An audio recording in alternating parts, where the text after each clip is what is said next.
Je suis au bon endroit et tout le monde le voit. D'accord. Donc, ça, c'est ce que je viens de vous dire. Et donc, j'aimerais vous montrer ce graphique parce que je l'aime bien.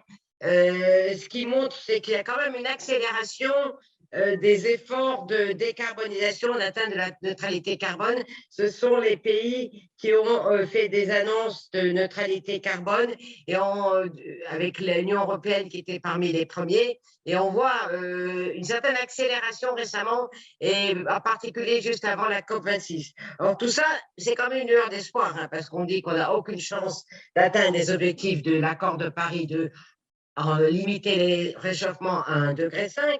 Mais si on dit qu'on est capable d'accélérer le processus, la chose la plus importante à retenir de cette slide en termes de ce dont je vais parler, c'est que ça ne pourra pas se faire sans un développement massif, mais massif et impressionnant des énergies renouvelables.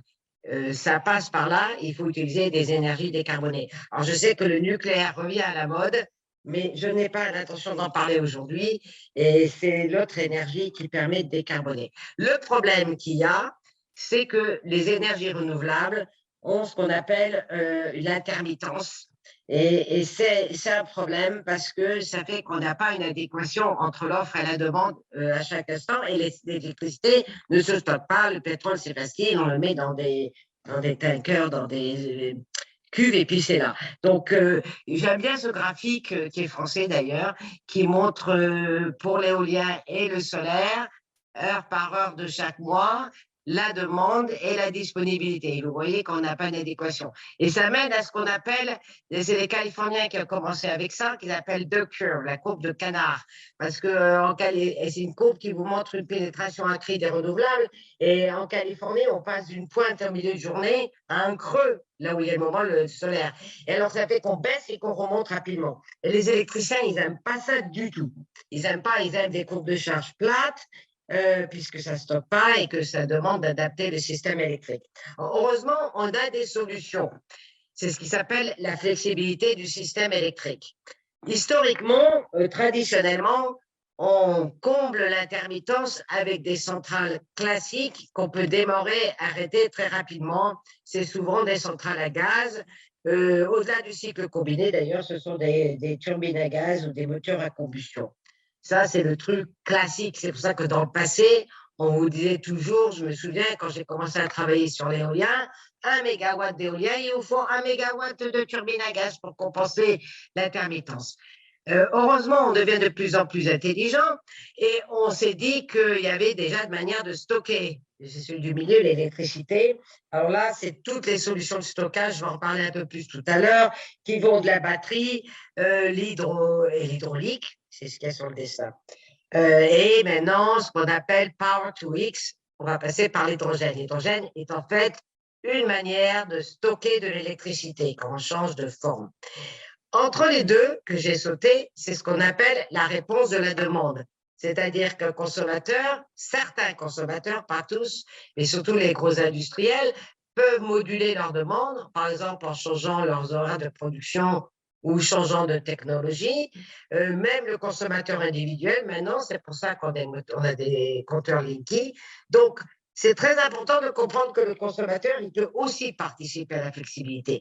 Et le dernier élément de flexibilité, c'est l'interconnexion avec les marchés avoisinants. C'est ce qu'on appelle, ce que j'appelle l'intégration régionale. Donc, parce que, je vais en dire un peu plus là-dessus, ici, dans cette plaque, c'est juste montrer que la meilleure solution de flexibilité va dépendre du besoin de flexibilité. Le besoin de flexibilité, tout dépend si c'est parce que tout d'un coup, vous n'avez plus de vent ou de soleil, ou parce que vous avez une interruption sur votre réseau et que vous perdez la stabilité du réseau, etc. Et ce qui est intéressant ici, c'est sur la partie inférieure du graphe, en bleu, c'est qu'on voit la solution de stockage qui fonctionne pour tout, c'est finalement l'intégration avec les pays voisins. Parce que c'est un élément très, très simple. Il est plus facile d'équilibrer en temps réel un grand système électrique qu'un petit système électrique. C'est la loi des grands nombres. C'est que si vous avez une surface plus grande, il y a peu de probabilité que vous n'ayez pas du vent quelque part ou du soleil quelque part.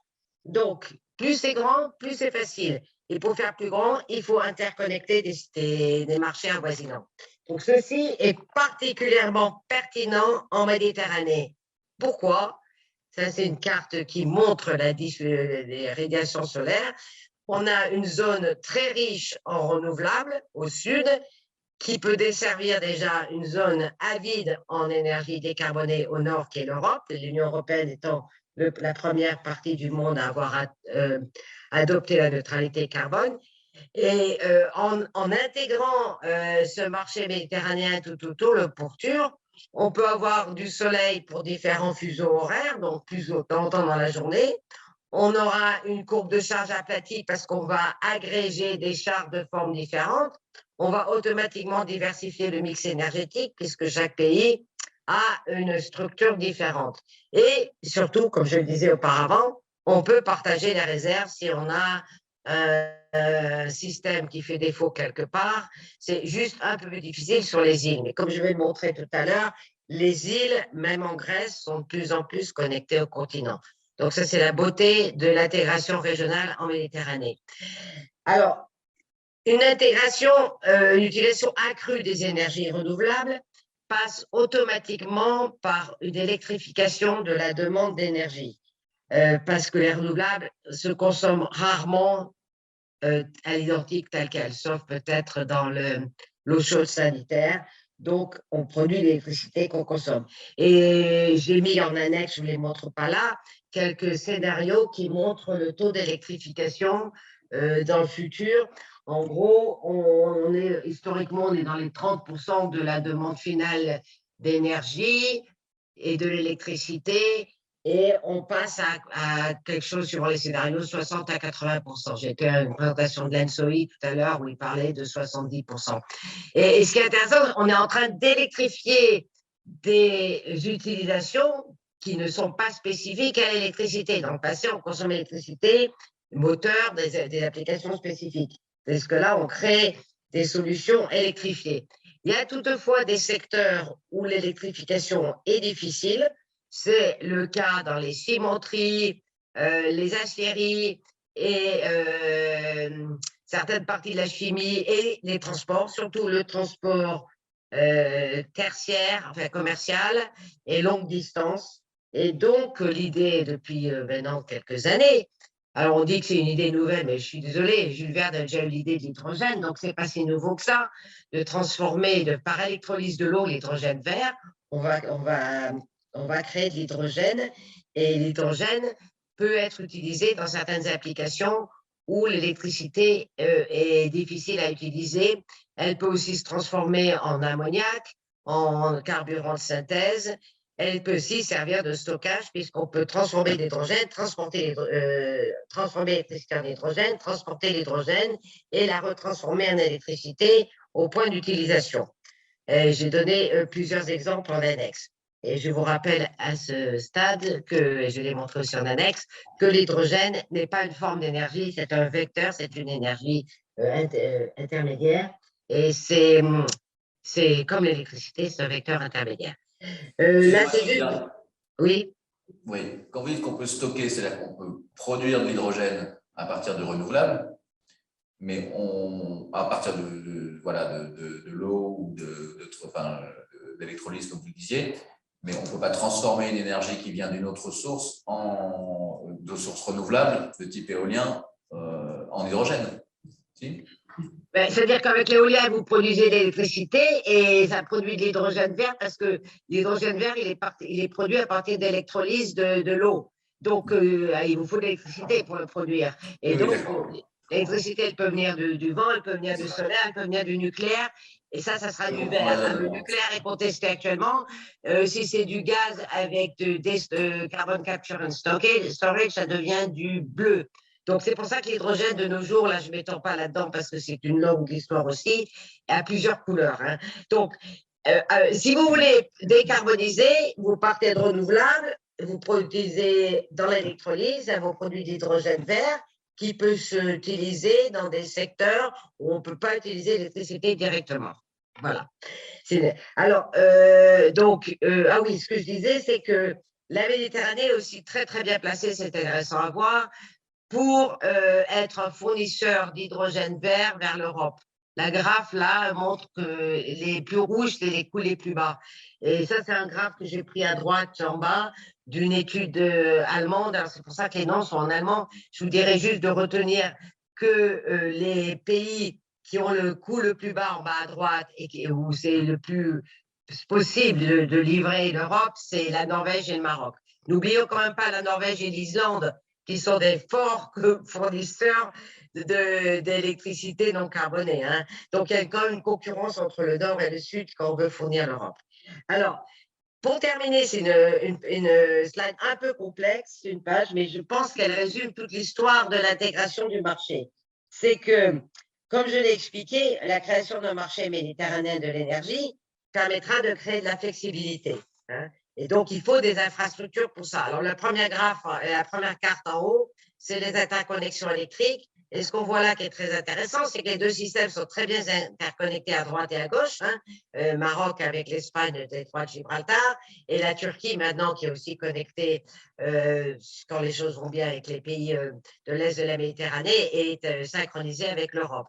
Et au milieu, pour le moment, il n'y a rien, mais il y a pas mal de projets en cours.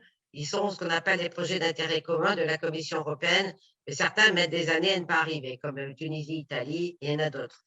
Maintenant, on a des gazoducs, et les gazoducs, ça permet de transporter de l'hydrogène, seul ou en mélange. Et alors, par contre, les gazoducs, ils passent bien au milieu de la Méditerranée. Et pour le moment, ils ne transportent pas beaucoup de gaz. Surtout quand l'Algérie décide d'arrêter de faire transporter du gaz vers l'Espagne au travers du Maroc, ce qui fait que celui-là, il est vide bientôt. Enfin, puisque l'Algérie, tout le monde a entendu parler de ça, je pense qu'il y a peut-être une chance que cette décision soit renversée, changée, les Européens s'en mêlent, mais enfin bon. Du coup, l'Algérie envoie en Espagne par le Med-Gaz, mais enfin, il y a de la place. Et Transmed, là, qui va vers l'Italie en passant par la Tunisie, il y a de la place dedans aussi. Et de manière générale, tous les terminaux GNL sont loin d'être utilisés à plein. Donc, on a les capacités de transport de l'hydrogène, même si on dit qu'il faut des capacités en plus pour aller à l'échelle comme il le faut pour la décarbonisation. Maintenant, les infrastructures, ça ne suffit pas. Il y en a, par exemple, qui ne sont jamais utilisées. C'est le cas du câble qu'il y avait entre l'Italie et la Grèce, qui commence à être utilisé maintenant justement pour équilibrer les systèmes électriques, mais 500 mégawatts qui, pendant des années, n'a rien transporté. Il faut d'abord déjà qu'il y ait une demande en termes de soit d'urgence pour équilibrer un système électrique, soit dû au décalage de prix entre deux marchés. Mais ensuite, il faut que ça fonctionne, c'est-à-dire qu'il faut que les opérateurs de réseau, les opérateurs de marché se parlent et des règles communes. C'est ce qu'on appelle les codes réseau, il faut qu'ils soient harmonisés. L'Europe est en train d'y arriver et l'Europe vient de créer un marché d'équilibrage qui couvrirait toute l'Europe. Et dans ces cas-là, vous commencez à échanger ce produit comme tout autre produit, comme les bananes qui partent ou les autres produits agricoles qui partent du Maroc à tout instant. L'électricité, je vous le rappelle, est en temps réel. Ce que je veux dire en conclusion, c'est que pour avoir une bonne symphonie, il ne suffit pas d'avoir des bons instruments et des bons musiciens, et même une bonne partition. Il faut quelqu'un qui va faire le chef d'orchestre entre tout, pour que tout ça fonctionne bien ensemble. Il nous faut des infrastructures, il faut qu'elles aient des règles communes pour pouvoir fonctionner, et il faut que tout ça s'harmonise. L'Europe a mis 20, 30 ans et n'y est pas encore. Donc, ça prendra du temps, mais c'est compliqué. Mais ça aura un résultat très bénéfique en termes de décarbonisation et en termes aussi de valeur ajoutée économique importante pour la Méditerranée. Ça le permettrait d'être un fournisseur important d'énergie décarbonée vers l'Europe, de créer des emplois, etc., etc., etc. J'ai été très vite sur un sujet fort complexe. Si vous voulez en savoir plus, je vous invite à aller consulter le rapport sur le site du CMI, un rapport que j'ai eu le plaisir de préparer avec Constantin, qui a déjà parlé, je crois, ce matin, et avec Blanca, où vous en aurez plus. Et j'espère que j'ai tenu dans mon délai rapide pour que vous puissiez aller déjeuner.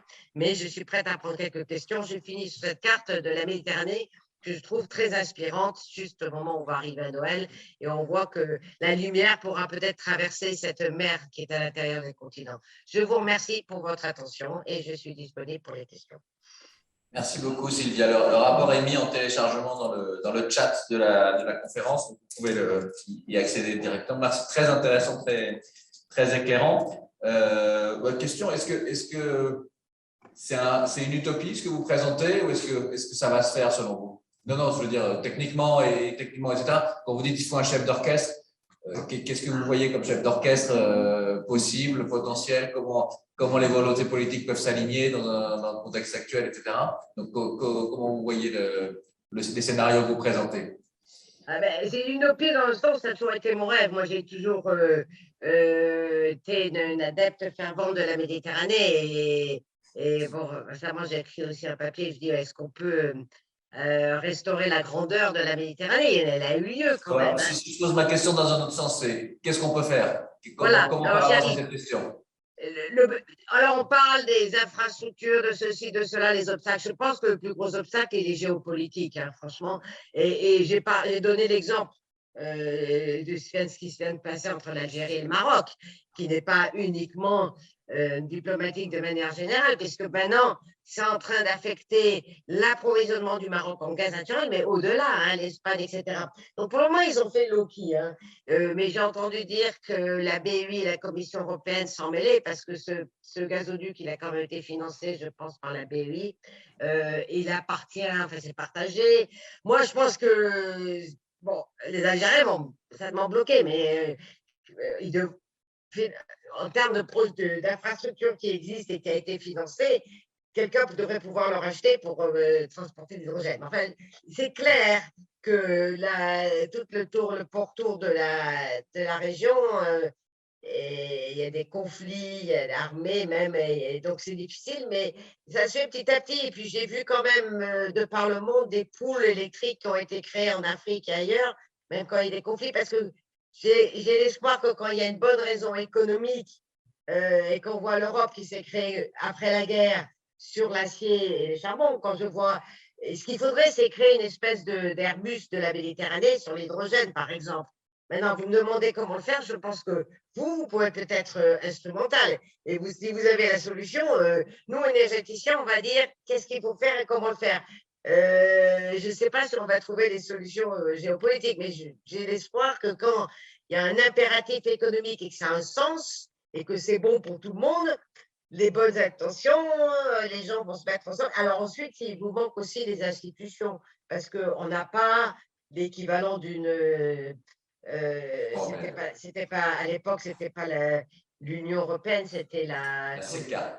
oui, mais il y a eu ces quatre, et après, il y a eu la communauté européenne, voilà ce que je cherchais. Et pour le moment, on n'a pas réussi à créer une institution qui représente la Méditerranée. Il y a eu pas mal d'essais, et il faut que, maintenant, sur l'énergie, il y a Metso-Medreg, mais il faut avoir un organisme qui peut piloter tout ça, parce que c'est compliqué. Très bien. Un clin d'œil à nos amis de Barcelone et du secrétariat de l'Union pour la Méditerranée. On vous remercie. Sylvia, est-ce qu'il y a des questions dans le chat ou dans la salle? C'est bon?